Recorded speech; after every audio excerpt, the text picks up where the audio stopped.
여러분 안녕하십니까? 개념 연결 유아 수학사전. 이 시간 설명드릴 사람은 수학교육연구소 연구소장 최수일입니다. 유아 학부모 여러분, 지금부터 여러분에게 유아 수학사전에 대해 설명드리도록 하겠습니다. 유아 수학사전이 이제 드디어 나오게 됐는데요. 유아 수학사전은 이제 어떻게 생겼는지 하는 그런 부분을 설명드리겠습니다. 제가 최근 초등 선생님들하고 여러 가지 회의를 하는 중에 몇 가지 중요한 사실을 알게 됐습니다. 지금 화면에 나오는 선생님, 수학은 어려운데 왜 배워야 되나요? 이 말은 초등학생들이 쓰는 말입니다. 중학생이나 고등학생이 쓰는 말이 아니고 초등학교 때 바로 이런 말을 쓰게 되는데, 초등학 선생님들의 그 의견을 들으니 자기 교실에 절대 다수가 선행학습을 했다. 이 절대 다수가 어느 정도인가 했더니 90%가 넘는다고 합니다. 90% 이상이 선행학습을 했다. 이런 얘기들을 하고 있고요. 그러다 보니까 학원 진도가 학교보다 더 빠르다. 이런 얘기하고 있습니다. 학원 진도가. 당연히 더 빠르겠죠. 선행학습을 했으니까. 참 불행한 사실은 배우는 것은 학원에서 배우고 시험은 학교에서 치른다. 이게 아이들이 수학에 대한 가지고 있는 생각입니다. 더 불행한 것은 계산 원리는 몰라도 문제는 잘 푼다. 답은 다 맞는데 원리는 모른다. 이런 불행한 것이 지금 이루어지고 있습니다. 또 교과서를 펼치면 문제부터 푼다. 자, 지금 교과서 잘 보면은 교과서에서는 두 쪽으로 돼 있고 하루에 배울 분량이 두 쪽인데 두 쪽 중에 마지막 문제가 5번입니다. 5번은 항상 문제로 끝나고 있습니다. 그래서 아이들은 선행을 했기 때문에 1, 2, 3, 4번에서 여러 가지 원리를 가르치려고 애를 써도 아이들은 거기 귀담아 듣지 않고 그냥 5번 문제를 풀면 끝나는 것으로 생각한다. 근데 5번 문제를 풀면 문제가 그냥 풀리겠죠. 왜냐하면 아이들은 문제 푸는 그런 훈련을 학원에서 선행학습했기 때문에 못 풀 리가 없죠. 5번을 문제를 풀고 나면 선생님 설명을 들으려고 하지 않는다. 근데 선생님들은 그냥 5번 문제만 풀면 끝나는 게 아니거든요. 계산 원리를 공부하는 것을 묻고 있습니다. 계산 원리가 뭐냐, 왜 그렇게 풀었냐라고 물으면 아이들은 답변을 거부하고 심지어는 이제 심리적으로 반항하는 거죠. 자, 원리라고 하는 것은 이유입니다. 이유. 왜 그렇게 풀었나 이렇게 물었을 때 아이들은 문제를 풀 수가 없기 때문에 그 원리를 답할 수가, 문제는 풀 줄 알지만 원리를 답할 수가 없기 때문에 아이들은 거기서 이제 심리적으로 거부하게 되는, 답변을 거부하고 왜 자꾸 그런 원리를 묻느냐라고 오히려 반항한다는 거죠. 이게 초등학교 교실의 현실이라는 것이 안타까운 겁니다. 자, 이것을 좀 더 정리하면 이렇습니다. 수학교육학에서 말하는 학생들의 학습 방법은 크게 두 가지로 나눠집니다. 제목에 보는 대로 하나는 개념적인 학습입니다. 이것을 관계적인 학습이라고도 합니다. 이 대척점에 있는 것이 뭐냐면 절차적인 학습입니다. 절차적인 학습은 도구적인 학습이라고도 합니다. 이 두 가지로 할 때 선행학습에서는 어떤 일이 벌어지는가를 생각해 봐야 됩니다. 선행학습은 일단 아이가 어렸을 때, 특히 유아 시절에 아직 초등학교 수학을 배우면 안 되는 그 시기에 조기에 선행학습을 하게 됩니다. 예를 들면 그럴 때 그 선행학습은 아이의 인지 발달이 아직 덜 됐기 때문에 불완전할 수밖에 없죠. 불완전하기 때문에 그것은 곧 절차적으로 갈 수밖에 없다. 개념적인 이해를 할 수 있는 나이가 안 됐기 때문에 절차적으로 학습하는 것이 당연합니다. 이 절차적으로 학습해도 문제는 풀 수 있어요. 문제 푸는 법을 배우는 것이 절차적인 학습이기 때문에 이유는 모르고 원리는 모르고 개념도 모르고 그런데 문제는 풀 줄 안다. 이것이 절차적인 학습입니다. 그럼 이제 이해가 안 되기 때문에 이해가 되면요 사실 암기가 필요 없어요. 이해가 되면 저절로 기억 속에 들어가는 겁니다. 암기라는 과정을 특별히 거치지 않고 들어가는 것이 대부분이고 아주 복잡한 것들만 이제 암기를 일부러 하게 되는데 간단한 것들은 초등 저학년 수준의 그런 간단한 것들은 그냥 이해가 되면 그 이해 자체가 바로 암기로 이어지는 겁니다. 그런데 이해가 안 되기 때문에 이 절차를 암기할 수밖에 없다. 자, 여기까지는 좋아요. 여기까지는 이제 아이들이 보통 유아 시절에 초등을 공부하는 방법이죠. 초등 수학을. 그런데 이제 제철 학습, 다시 말해서 초등학교에 입학해서 제 시기에 다시 개념적인 공부를 선생님이 가르치려고 그러면은 그게 학생 스스로도 그렇고 그 아이의 심리 상태로도 이 개념적인 공부하는 것을 이 절차적인 학습한 그 방법이 방해를 한다. 방해한다는 것은 주로 어떻게 나타나냐면 저항으로 나타납니다. 공부를 안 하려고 하는 것도 있고 또는 착각, 잘못 알고 있는 거죠. 그리고 또는 핑계. 선생님이 이유를 물었을 때 핑계를 댑니다.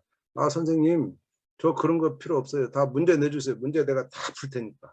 내가 개념이나 이유를 선생님이 물어보면은 거기에 맞게 개념과 이유를 말하는 것이 아니라 문제 내달라고 반항을 하는 거예요. 선생님 문제 풀기를 원하지 않았어요. 왜 그렇게 하는지를 아이가 이해하고 있는가를 설명하도록 요구했지만 아이는 그 설명에 응하지 않고 있는 것이 현재 초등학교에서 문제점이라고 볼 수가 있습니다. 자, 이것을 좀 더 정리하면 학습의 자기 주도권입니다. 유아 시절에 이 학습의 자기 주도권, 즉 자기 생각을 말하고 그 생각을 열게 하고 또 다양한 걸 물어보면 유아들은 너무나 좋아합니다. 유아일수록 더 자기 주도권이 강하죠. 자기 생각을 말하려고 그러죠. 누가 말하는 거 들을 능력이 없는 아이들입니다. 들으려고 하지 않습니다. 자기 중심적이기 때문에 당연히. 여기서 가장 중요한 거는 자기 주도권이에요. 어떤 것을 깨달으려고 했을 때 그것을 누가 시켜서 하는 것보다 자기가 직접 관찰하고 자기가 직접 경험하는 것을 가장 좋아하는 나이입니다. 그래서 공부는 사실 벌써 유아 이 시기에 이미 시작됐다고 볼 수가 있어요. 그래서 공부라는 게 뭐냐면 유아 시기의 공부는 말로 표현하는 겁니다. 스스로 표현하는 거고 또 정리도 스스로 하는 겁니다. 할 수 있는 기회를 최대한 제공하고 부모가 일부 도와서 정리할 수 있지만 모든 것을 다 부모가 정리해 준다든가 부모가 스스로 대신 말해주는 것을 유아들이 원치 않습니다. 그리고 유아들에게도 이때부터 이미 수학 공부가 시작되는데 수학적인 내용을 가장 중요한 것은 친구에게 말로 설명하는 겁니다. 친구에게. 그리고 부모님에게는 선생님 놀이처럼 부모님을 이렇게 가르치도록 여러분이 아이의 수업을 받아주고 아이가 가르쳐주는 것을 들어주는 그런 역할을 했을 때 아이는 선생님이 되는 그런 것이 선생님 놀이입니다. 이런 학습을 정말 자기주도 학습이라 하는 겁니다. 우리는 말로는 자기주도 학습 그러지만 사실은 성인이 주도하고 부모가 주도하고 선생님이 주도하는 학습을 자칫 자기주도 학습이라고 착각할 우려가 있는데 이 정도가 돼야 자기주도 학습이라고 말할 수가 있습니다. 자, 그렇다면은 유아 수학사전을 한번 우리가 안으로 들어가 보도록 하겠습니다. 책 머리에 잔뜩 써놨는데 책 머리를 좀 자세히 여러분들이 읽고 유아 수학사전이 어떤 성격의 책인지 어떤 필요가 있어서 어떤 도움을 여러분이 받을 수 있는지 그런 것들을 잘 생각해 보도록 하는 게 좋겠습니다. 자, 책 머리 제목을 제가 놀이가 수학이 되는 순간 이렇게 했습니다. 유아 시절의 수학은 놀이입니다. 그래서 첫 서두를 제가 어렵게 여러분에게 좀 겁이 나는 말로 수포자가 어떻게 만들어지는가 하는 것을 유아 때부터 좀 주의해서 봤으면 좋겠다. 그런 의미로 말씀드렸습니다. 우선 초등학교에서는 덧셈이나 곱셈은 곧잘 합니다.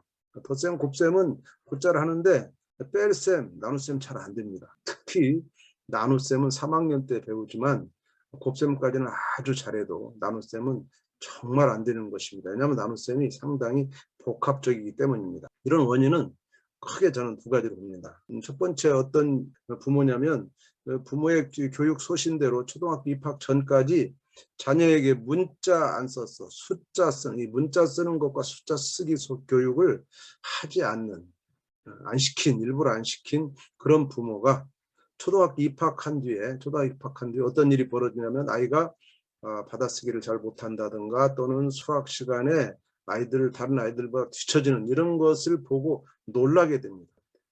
놀라면 안 됩니다. 당연히 뒤처질 거라고 예상을 했어야지 그것을 모른 척 우리 아이가 다른 아이들은 조기에 다 했는데 우리 아이는 지금 문자나 숫자를 쓰지 않고 이제 한글 교육이나 이런 기초 교육을 초등학교 1학년에 공교육에서 시작하려고 마음을 먹었던 부모는 나름의 교육 철학이 있었던 분들입니다. 그런 분들이 초등학교 들어가서 갑자기 아이가 뒤처지는 걸 보고 놀라면 안 됩니다. 그것을 미리 대비했어야 되고 그런 일이 나타날 것을 아이에게도 알려주고 부모도 그럴 때 어떻게 할 것인가를 대비했어야 됩니다. 이것은 불과 한두 달, 길어봤자 서너 달 정도면 다 정상대로 따라잡아서 2학기 때는 이런 현상이 나타나지 않는데 1학기 때 초기에 3, 4월에 나타나는 현상을 크게 너무 확대 해석해서 큰일 난 것처럼 하면은 그때 아이가 이제 허둥지둥 해가지고 너무 이제 서툴게 되고 그 유치원 때 잘 쌓았던 그런 자기 주도적인 이런 학습 태도를 일거에 무너뜨리는 이런 집은 정말 어렵다. 그래서 어려움이 생기는 겁니다. 그럼 반대로 두 번째 경우는 반대로 초등학교 입학하기 전에 이미 유치원의 그 누리과정에는 없지만 방과 후 특별 보충 수업이나 이런 걸 통해서 초등 수학을 다 공부하게 됩니다. 지금 유아 수학 교육이라고 나온 유아용 수학책이 그 내용이 다 초등학교 내용이에요. 유아 수학책이 아닙니다. 그래서 그것을 가지고 공부를 시키면 그냥 선행학습이 저절로 되는 거예요. 근데 거기에는 다 절차적으로 갈 수밖에 없는 그런 거기 때문에 이미 유아 때 초등 개념 없이 수학적인 개념적인 학습이 없이 절차적으로 해버렸어요. 그런 아이가 초등학교 가서 정상대로 배울 때 잘 적응하는 아이가 있을 수 있지만 적응하지 못한 아이도 그만큼 있습니다. 그래서 결국은 이제 기계적인 학습을 그냥 계속 몸에 밴 상태로 초등학교를 계속 1, 2, 3, 4학년 올라가면 갈수록 수학이 힘들어지는 그래서 스푸자가 되고 마는 그런 겁니다. 제가 만나본 학부모들 대부분은 아이를 잘 이렇게 스스로 배려하고 스스로 해낼 수 있도록 끈기 있게 기다릴 줄 알지만 유아 시절에는 초등학교 들어가면은 이제 점수나 성적 또 옆집 아이와의 비교 이런 것 때문에 결국 점수 경쟁으로 기본 교육 철학이 무너지는 그런 경우가 많이 있는 것을 볼 수가 있습니다. 참 여기서 가장 안타까운 게 이 기계적인 학습이라는 것인데 그 기계적인 학습이 한번 일어나는 순간이 언제냐. 유아 시절에 안 일어났지만 초등학교 저학년에서 급해가지고 한번 시켜버리면 끝이 나는 겁니다. 또는 유아 시절에 벌써 초등 선행하게 되면 그 자체가 기계적인 학습, 즉 절차적인 학습이 되기 때문에 이후에 여러 가지 문제가 생길 그런 소지가 많다. 저는 말씀드리는 것입니다. 결국 유아기의 수학이 평생의 수학 습관을 좌우한다. 요즘 너무 유아기의 수학 교육이 굉장히 신경을 많이 쓰기 때문에 사실 수학 공부는 유아기에 시작되는 겁니다. 그때는 유아기에 적합한 공부를 시켜야 되는데 초등교육을 시켜버린다. 초등학교 입학생과 똑같은 2살 정도 위에 이런 공부를 시켜버리면 어떤 일이 벌어질까 참 걱정이죠.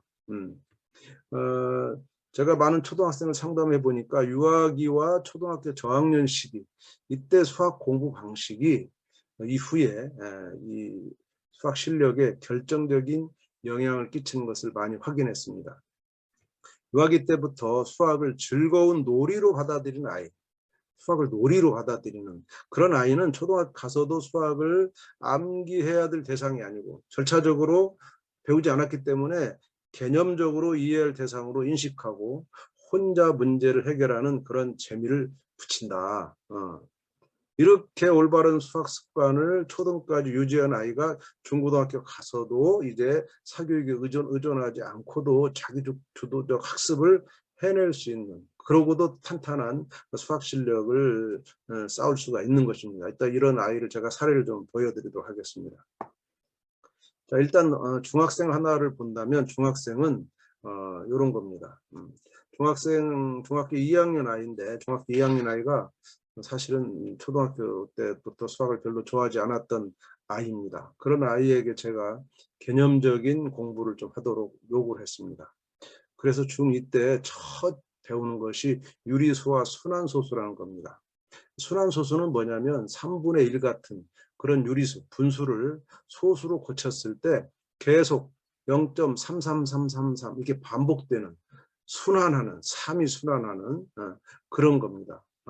그런 소수를 순환소수라 하는 것이고 그런 걸로 잘 알려진 것이 뭐 7분의 1 같은 겁니다. 7분의 1은 0.142857 6개의 이 몫이 계속 순환해서 0.142857, 14287, 142857 이렇게 반복되는 그런 순환소수입니다. 그런데 이것의 기초가 뭐냐면, 이것의 기초 개념이, 이것이 어디 연결되어 있냐면 초등학교 4학년에 나머지의 성질에 관련되어 있습니다. 나머지 성질로 이해를 해야 됩니다. 자, 지금 오른쪽에 보면은 7분의 3, 7분의 3을 지금 소수로 고치고 있습니다. 7분의 3은 3 나누기 7이죠. 그 3 나누기 7을 쭉 했더니 몫을 보니까 0.428571, 428571 이렇게 되고 다시 4가 반복됩니다. 이렇게 반복됩니다. 그러니까 428571 여섯 숫자가 반복되는 순환소수입니다.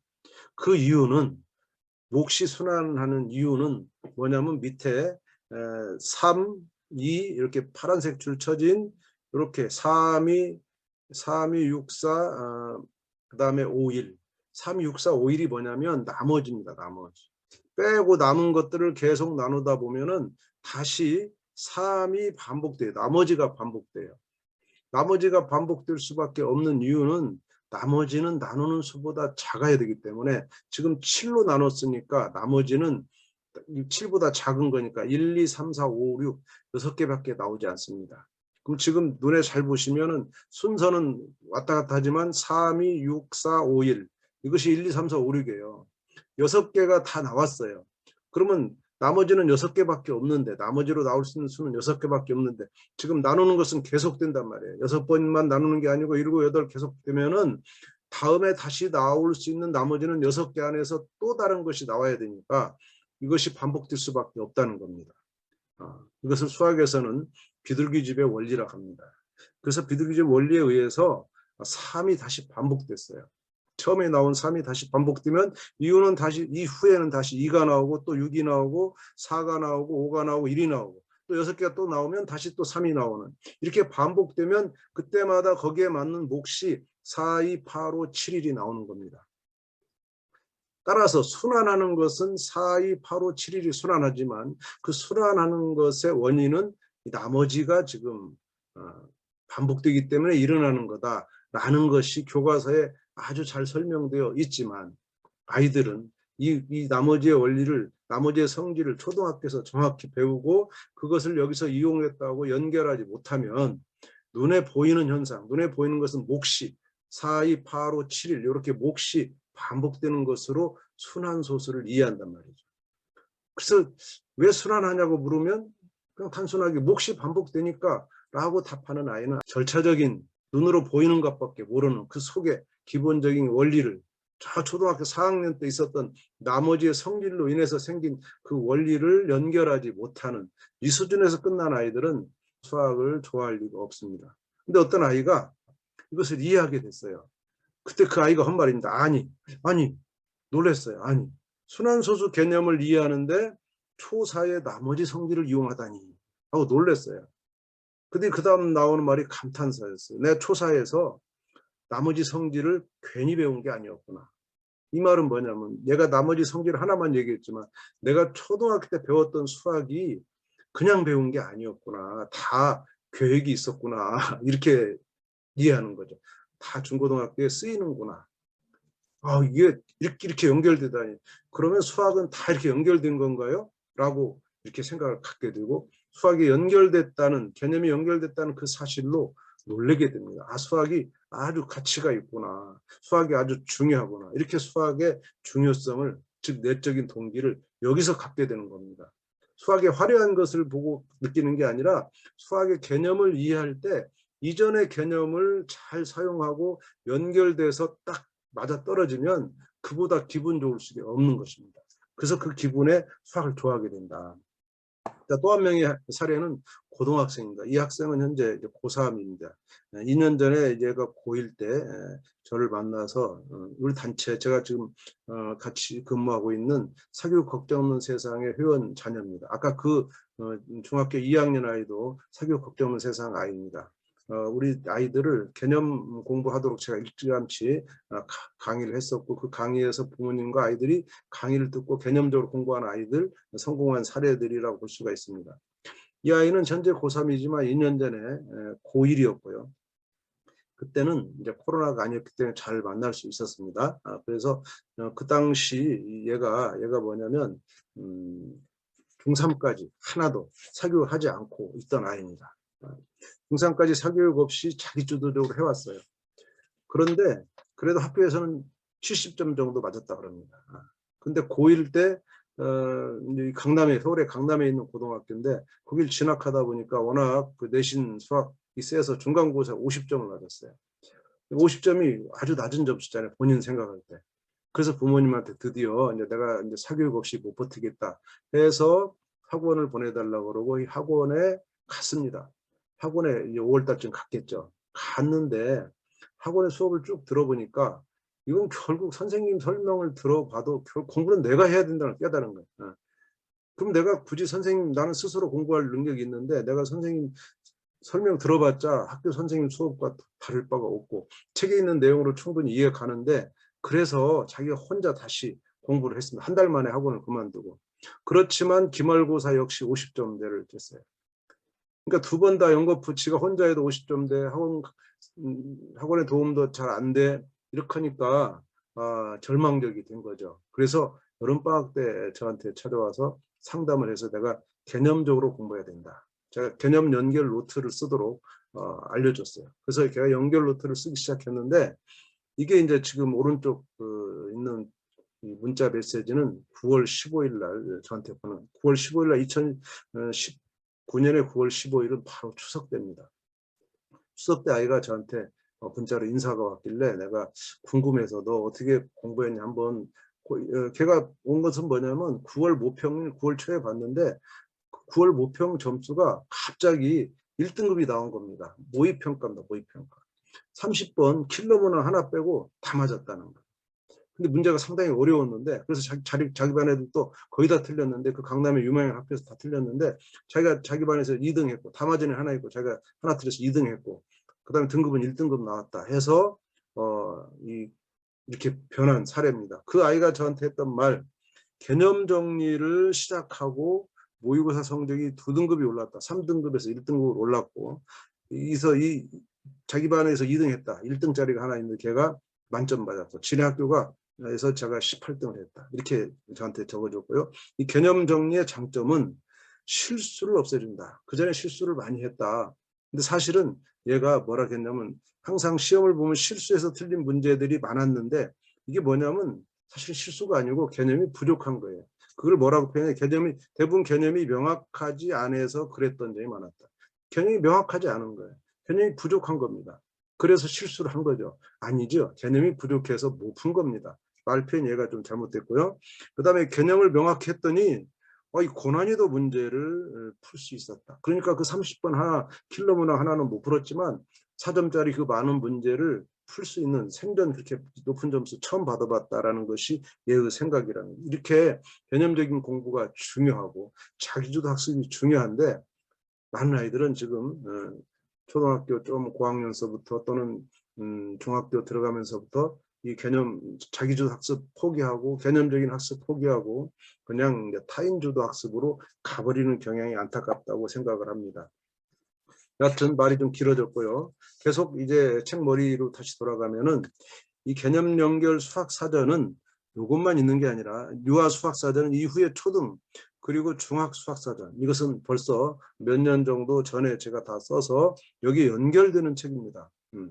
그리고 이제 개념 연결 유아를 거꾸로 지금 쓰게 됐고 곧 이제 한두 달 후에 다시 고등 수학 사전이 나오게 되면은 유아에서부터 초등, 중학, 그다음에 고등학교까지 이어지는 사전 시리즈가 완성되는 겁니다.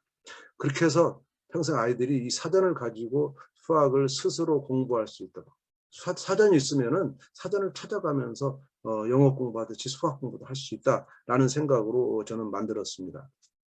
그래서 유아기부터 이렇게 모든 것을 자기가 찾아서 공부하는 지금은 사실은 애가 찾아도 글을 못 읽으니까 부모가 이것을 읽어주더라도 이렇게 사전을 통해서 하나씩 필요한 걸 스스로 가정에서 엄마 아빠 같이 찾아가는 이런 공부가 가능하다.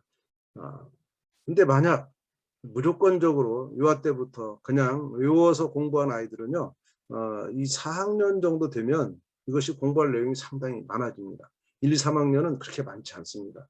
근데 4학년 때 내용이 굉장히 많아지면서 여기서 고비를 맞아 쓰러지는 아이들, 이것을 수포자라고 하는 것이고요. 또 초등학교는 또 그럭저럭 그렇게 그냥 시험 좀 문제가 어렵지 않으니까 넘어갈 수 있지만 이것이 중학교 1학년 가면은 문자가 나오고 XY를 쓰게 되고 또 여기서 넘어가도 고등학교 올라가면 정말 추상적인 수학들이 나오게 되는데 그때는 무너질 수밖에 없는 이런 것이 수학 공부의 그 큰 앞으로 장래라고 생각하시면 됩니다. 저는 유아기의 최고의 수학 공부는 이 관찰력과 상상력이다. 흔히 우리는 21세기를 지능 정보화 사회라 그러고 우리 학생들에게 필요한 것을 디지털 리터러시라고 합니다. 문해력이죠. 디지털 문해력입니다. 그때 이 리터러시는 딱 두 가지입니다. 독서 능력과 수학적인 사고 능력입니다. 이 두 가지를 통해서 아이들은 이제 새로운 직업을 갖게 될 거고 21세기를 적응해 살 겁니다. 이때 더 중요한 것이 바로 유아기의 올바른 수학 습관, 학습 태도라는 겁니다. 이때 수학의 필요성을 알아야 됩니다. 수학의 필요성. 이것을 억지로 공부시킨다고 하는 것이 아니라 자기가 스스로 느끼면서 공부할 수 있는 그 수학의 가치를 정서적으로 심리적으로 충분히 받아들이면 이후에 초등학교 올라가서 또는 중고등학교 올라가서 배워야 될 내용이 많아지거나 어려워져도 계속해서 수학 공부를 내적인 동기를 가지고 공부할 수 있는 힘을 길러주셔야 된다. 이것이 정말 중요한 겁니다. 그래서 유아기는 수화 연산의 기초 개념을 형성합니다. 이 초등교육과 관련해서 수화 연산이 상당히 많은데 그 기초 개념 또 도형 쪽에서는 공간 감각이나 도형의 기초 개념 역시 이 시기에 만들어집니다. 유아기에 다 만들어지는 거죠.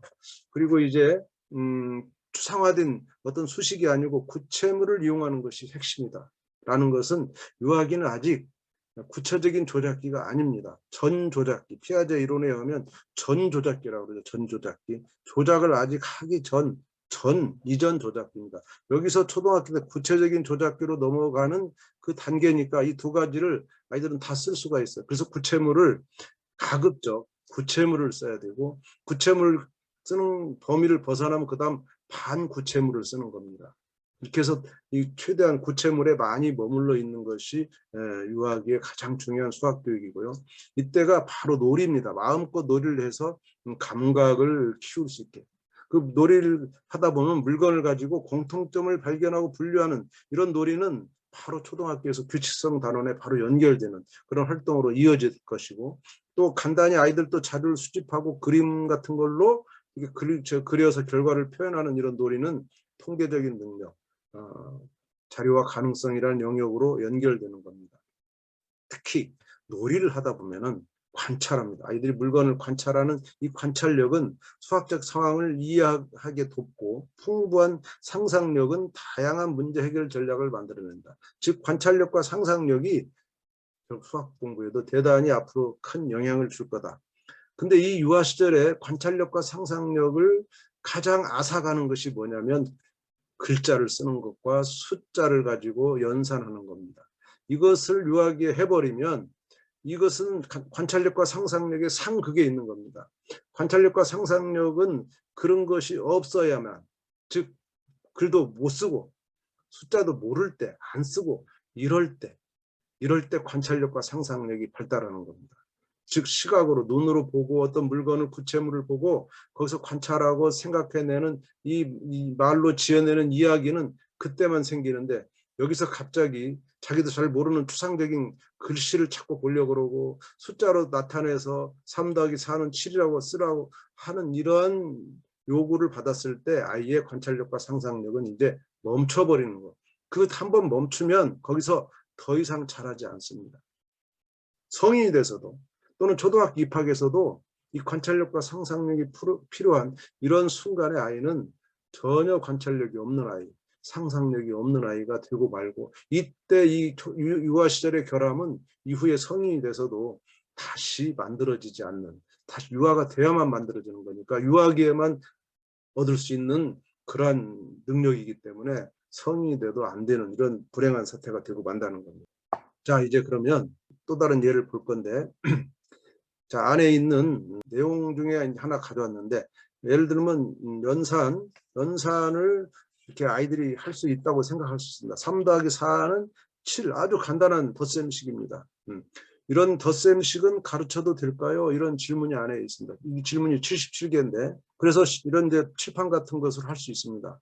저는 이렇게 연산으로 표현하는 것도 상당히 문제가 있다.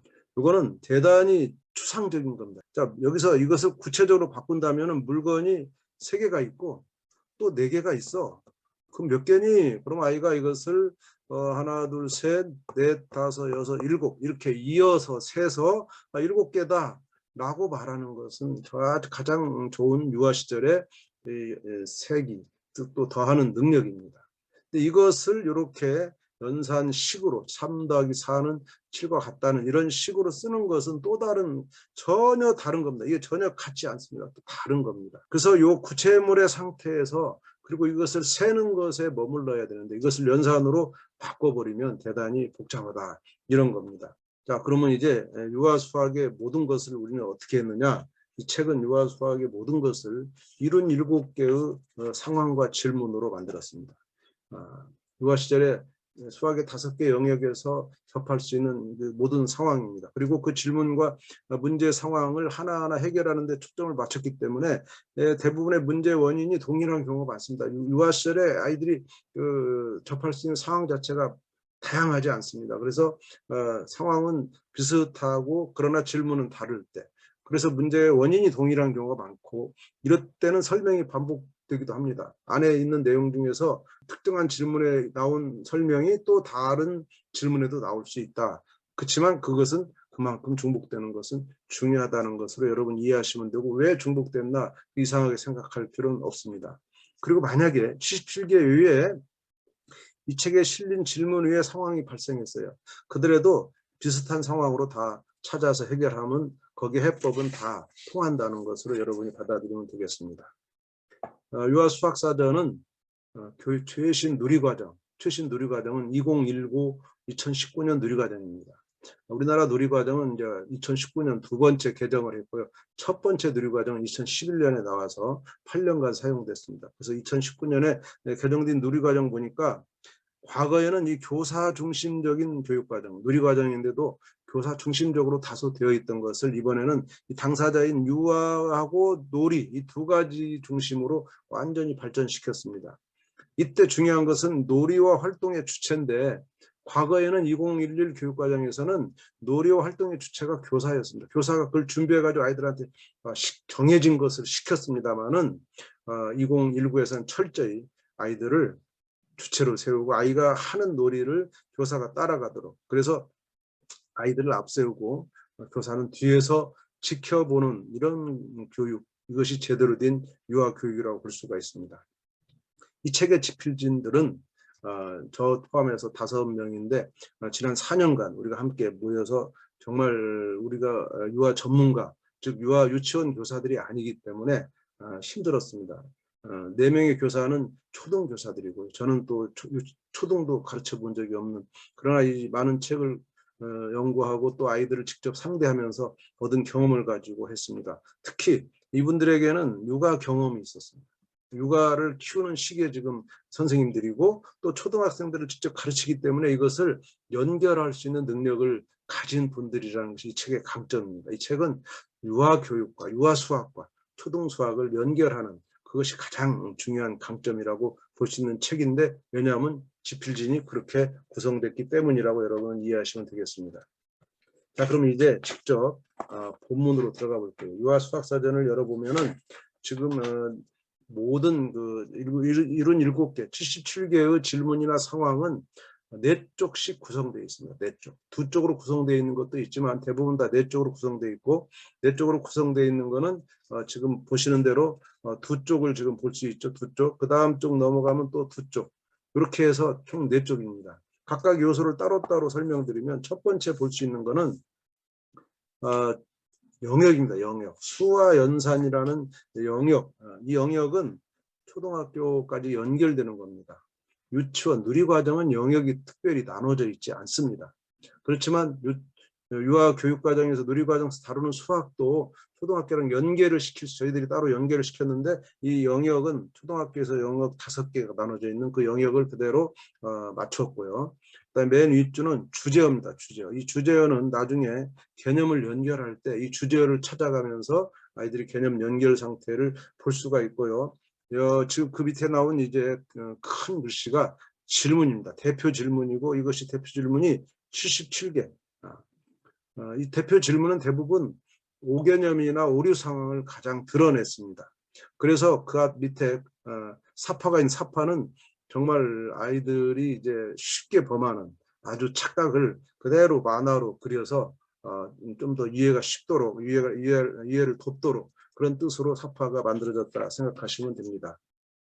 그리고 나면은 바로 밑에서 아이는 왜 이런 오개념을 갖게 되는가 그 이유를 설명드리고 있고 그 오개념을 해결하려면 어떻게 해야 되는가 이렇게 해보세요 라는 권유를 합니다. 아주 간단한 권유죠. 한 서너 줄, 지금은 두 줄짜리를 제가 보여줬지만 한 서너 줄짜리고요. 이걸로 충분하면 이 다음에 나오는 그것이 알고 싶다. 이 다음 페이지 있는 건너뛰어도 되지만 좀 더 자세한 설명을 보고 싶으면은 다음 페이지 가서 이제 그것이 알고 싶다를 보면 됩니다.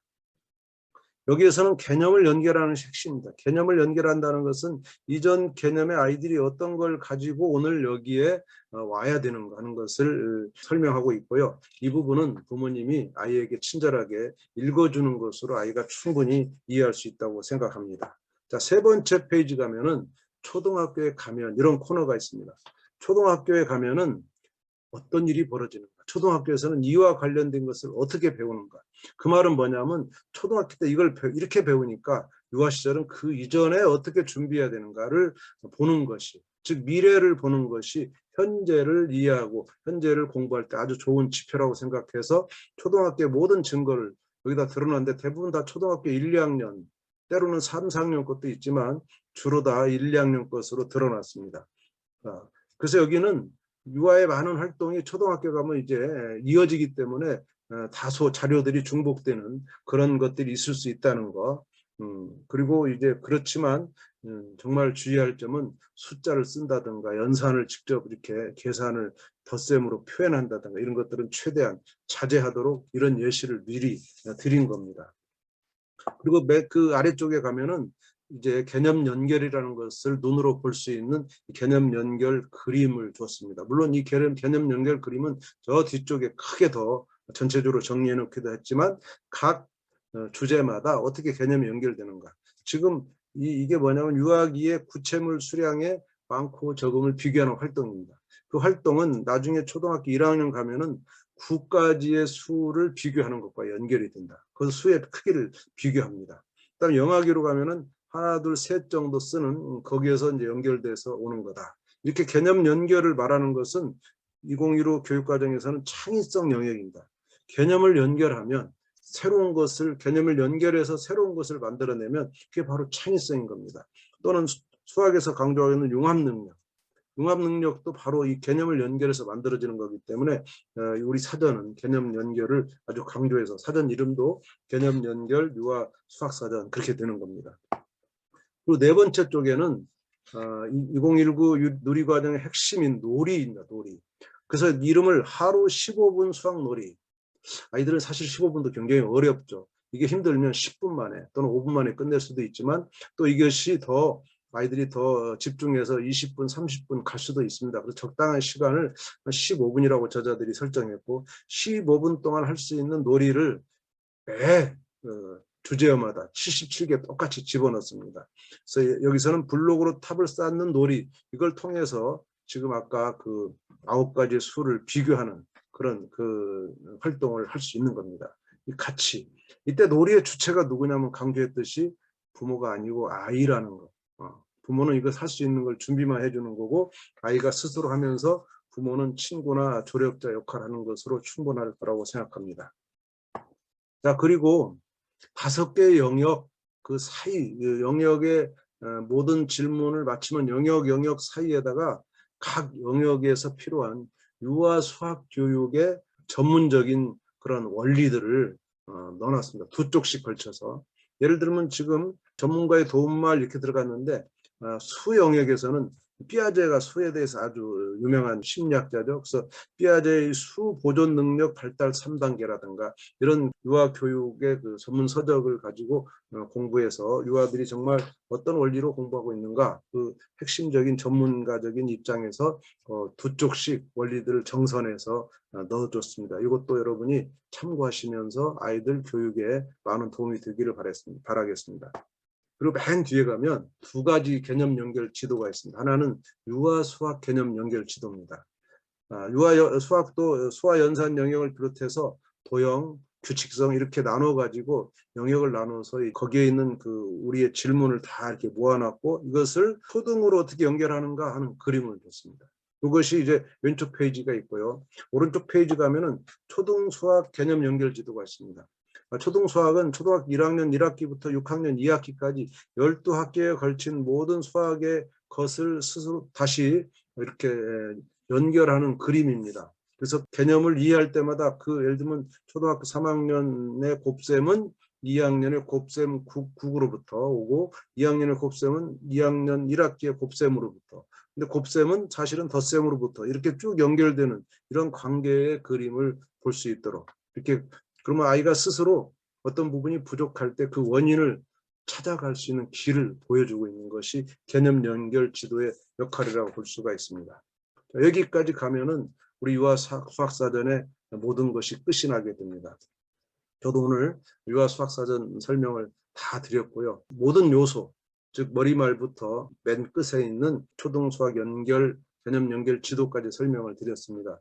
마지막 마치면서 제가 드릴 말씀이 뭔가 곰곰 생각해 보니까, 제가 이 책을 쓰고 저랑 같은 단체에서 사교육 걱정 없는 세상이라는 시민단체에서 유아 사교육 포럼 대표로 오랫동안 봉사하셨고 현재도 수도권 생태 유아 공동체 이사장으로 계신 임미령 선생님에게 제가 책을 보내드리고 한번 어떻게 느꼈나 평을 부탁했습니다. 그때 놀라운 글이 왔습니다. 그 글을 간단하게 한번 설명드리면, 영유아들도 선천적으로 수학적인 감각을 갖고 태어난다.